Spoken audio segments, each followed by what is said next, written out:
वही हुआ जिसका डर था। अमेरिका ने ईरान की पीठ में मुज़ाकरात के नाम के ऊपर छुरा घोंप दिया। अगले 48 घंटे इंतहाई अहम। अमेरिका के B-2 बमबार तैयारे जो है वो शिरकत कर रहे हैं, वहीं पे F-35 और F-32 जो हैं वो भी शामिल हैं। और इसराइली ईरान के डर से अपने घरों को छोड़ने पे मजबूर। मिस्र और लबनान समेत दीगर जो ममालिक हैं उनमें भी जंग के खतरात मंडलाने लगे। ये जानेंगे आज के वीलॉग में। मेरा नाम है इरफान मलिक और आप देख रहे हैं 24 न्यूज़ का डिजिटल प्लेटफॉर्म। ईरान और अमेरिका के दरमियान हालिया जो मुज़ाकरात थे, इस मुज़ाकरात के बाद अमेरिकी सदर ट्रंप की जानिब से ये कहा गया कि अमेरिका के पास जो मालूमात हैं और जो इन्फॉर्मेशन है उसकी बुनियाद के ऊपर ये कहा जा रहा है कि अगले 10 से 15 दिन के अंदर ईरान के पास जो महदूद जो है वो लिमिट है, और इस लिमिट के अंदर अगर उसने मुज़ाकरात के कामयाब ना बनाया और अमेरिका के मुतालबात को ना माना तो उसके बाद उसको बुरा अंजाम भुगतना पड़ेगा। लेकिन दूसरी जानिब अगर ईरान की तैयारियों की बात की जाए तो ईरान की जानिब से इस तमाम सूरत हाल को मद्देनज़र रखते हुए ऐसी तैयारियाँ की गई जिसने जहाँ पे इसराइल और अमेरिका समेत दीगर जो उनके इत्तेहादी हैं उनको भी एक दफ़ा हिला के रख दिया है। क्योंकि ईरान की जानिब से जहाँ पे चीन के साथ जो अपनी जंगी मशकें की गई, वहीं पर रूस के साथ भी हैवी जो जंगी मशकें हैं उनको अमल में लाया गया, जिसकी वजह से अपना हरमज़ जिसमें 30% से ज़ायद दुनिया भर का पेट्रोल और जो खाम तेल है वो गुजरता है, उस गुजरगाह को भी बंद करके दिखा दिया। ईरान की जानिब से अपनी फ़िज़ाई हदूद जो है इसको भी बंद कर दिया गया है, क्योंकि इसमें आपको बताएं कि अमेरिका की जानिब से ईरान के करीब और ईरान के आसपास के जो उनके बहरी अड्डे हैं और उसके साथ साथ जो एयर बेसिस हैं वहाँ पर हैवी डिप्लॉयमेंट जो है वो कर दी गई है। और ऐसी हैवी डिप्लॉयमेंट जो अमेरिका ने आज तक कभी नहीं की, यानी कि अमेरिका ने आज तक सबसे बड़ी जंग जो है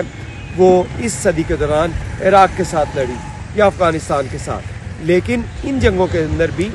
ईरान अमेरिका की तरफ से इतना हैवी इक्विपमेंट जो है उसका इस्तेमाल नहीं किया गया। इतनी बड़ी बैटल फील्ड जो है वो पहली दफ़ा सजाई जा रही है। इस बैटल फील्ड के अंदर जहाँ पे अमेरिका के B-2 बमबार तैयारे जो है वो शिरकत कर रहे हैं, वहीं पे F-35 और F-32 जो हैं वो भी शामिल हैं। और ये इंतहाई ख़तरनाक मिसाइल टेक्नोलॉजी से लेज़ हैं जो कि ज़मीन के अंदर जाकर अपनी सलाहियत दिखाते हैं। और आपने गुज़िश्ता जो ईरान और अमेरिका की जंग देखी थी, जो 12 दिन की जंग थी, इस दौरान F-32 और B-2 जो बमबार जेट्स हैं उसकी जानिब से जो वहाँ पे बमबारी की गई थी उसमें आपने देखा होगा कि अमेरिका की जानिब से ये क्लेम किया गया था कि ये जो बमबार तैयारे हैं इनके मिसाइल ज़मीन के अंदर जाके फटते हैं। और अमेरिका की जानिब से ये कहा गया था कि जो जौहरी साइट्स हैं ईरान की उसको मुकम्मल तौर पे तबाह कर दिया गया है। लेकिन इसके साथ साथ आपको ये भी बताएं कि अमेरिका की जानिब से जो जौहरी साइट तबाह करने का दावा किया गया था, अब अमेरिका की ही सैटेलाइट से वो तमाम जौहरी साइट्स को दोबारा कंक्रीट से मुकम्मल तौर पे अपग्रेड कर दिया गया है, यानी कि अब दोबारा वो फंक्शनल हो चुकी हैं। इसी तरह जो मिसाइल सिटी हैं वो भी फंक्शनल हो चुकी हैं। लेकिन इसके साथ साथ एक और भी चीज़ अहम है। वो चीज़ अहम ये है कि इसराइल ने अपने जो मुल्क के अंदर जो अहम उनके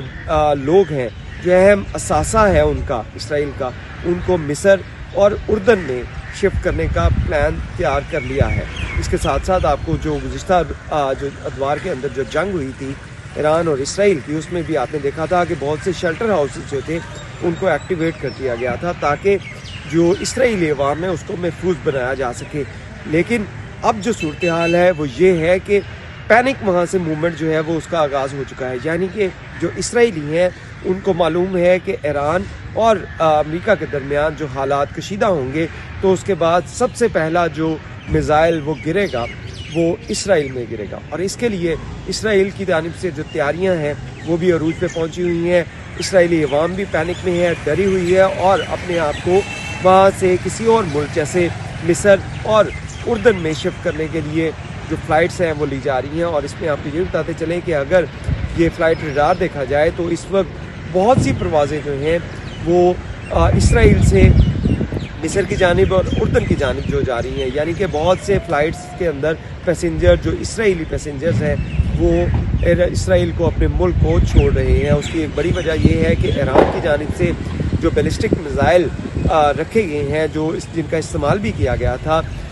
इसराइल के ऊपर, उनकी वजह से बहुत ज़्यादा नुकसान तेल अवीव और दीगर जो शहर थे उसमें किया गया हुआ था। और उसी सूरत हाल को मद्देनज़र रखते हुए इस दफ़ा इसराइल ने जो अपना एयर डिफेंस सिस्टम है, जो सिर्फ इन्हीं बैलिस्टिक मिसाइल की वजह से एरो 3 और एरो 4 ये 2026 में इस नए डिफेंस सिस्टम को एक्टिवेट किया गया है। और ये एरो 4 के बारे में अगर बताएं तो ये जो आयरन डोम जिसको कहा जाता था, पहले एक आयरन डोम जिसमें जो छोटे छोटे रॉकेट्स या दीगर जो मिसाइल हैं उसको रोकने के लिए वो इस्तेमाल किया जाता था, ये भी उससे लेटेस्ट फॉर्म है। यानी कि एरो 4 इस वक्त दुनिया के अंदर जदीद तरीन एयर डिफेंस सिस्टम है जो इसराइल ने एक्टिवेट कर दिया है। और इसके साथ साथ लेज़र गाइडेड जो एक्टिवेट किया है डिफेंस सिस्टम, ताकि कोई भी मिसाइल अगर इसराइल की तरफ आएगा तो उसको फ़िज़ा में तबाह करने के लिए ये जो मिसाइल सिस्टम है, जो डिफेंस सिस्टम है, ये काम करेगा। लेकिन इसके साथ साथ जो ईरान के पास बैलिस्टिक मिसाइल हैं जो कि जिनकी रफ्तार 40 सेकंड में वो इसराइल को फना कर सकते हैं, यानी कि